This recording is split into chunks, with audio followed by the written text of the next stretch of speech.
सातवां क्वेश्चन देखेंगे। यहाँ पर बिंदु ए के निर्देशांक ज्ञात कीजिए। जहाँ ए भी एक वृत्त का व्यास है, एक वृत्त है और बिंदु ए और बिंदु बी मिला करके एक व्यास बनाते हैं वृत्त का केंद्र है ओ केंद्र के निर्देशांक 2, -3 है। बी के निर्देशांक है यहाँ पर 1, 4। ए के निर्देशांक हमें ज्ञात करना है। तो हम यहाँ पर देखेंगे व्यास है, उसका मध्य बिंदु है केंद्र, होता ही है व्यास का मध्य बिंदु केंद्र होता है, विकल्प में पूछा जा सकता है। तो यहाँ पर मध्य बिंदु के निर्देशांक दिए गए हैं 2, -3, यानी कि जब मध्य बिंदु के निर्देशांक का सूत्र लगाएंगे उसमें x और y के मान दिए ही गए हैं। x1 y1 हमें ज्ञात करना है, x2 और y2 ये दिए गए हैं यहाँ पर।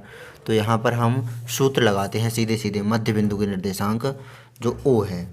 तो यहाँ पर मध्य बिंदु O के निर्देशांक, तो यहाँ पर x बराबर x1 प्लस x2, ये x है इस तरह से x1 प्लस x2 बटे 2 और y बराबर y1 प्लस y2 बटे 2। मान रखेंगे सूत्र में तो x का मान, मध्य बिंदु के निर्देशांक पहले ही दिए हैं, x का मान है 2, तो 2।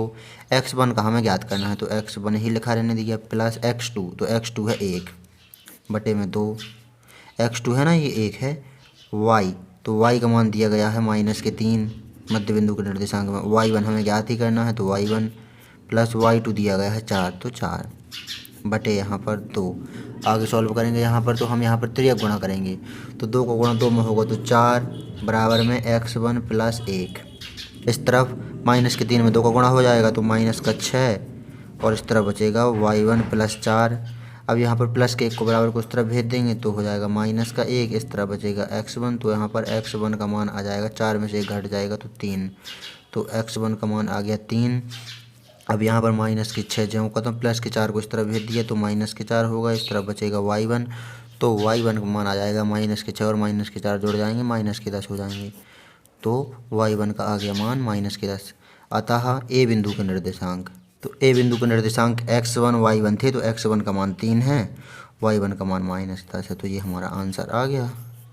तो नोट कर लीजिए यहाँ पर 7वां क्वेश्चन इस तरह से।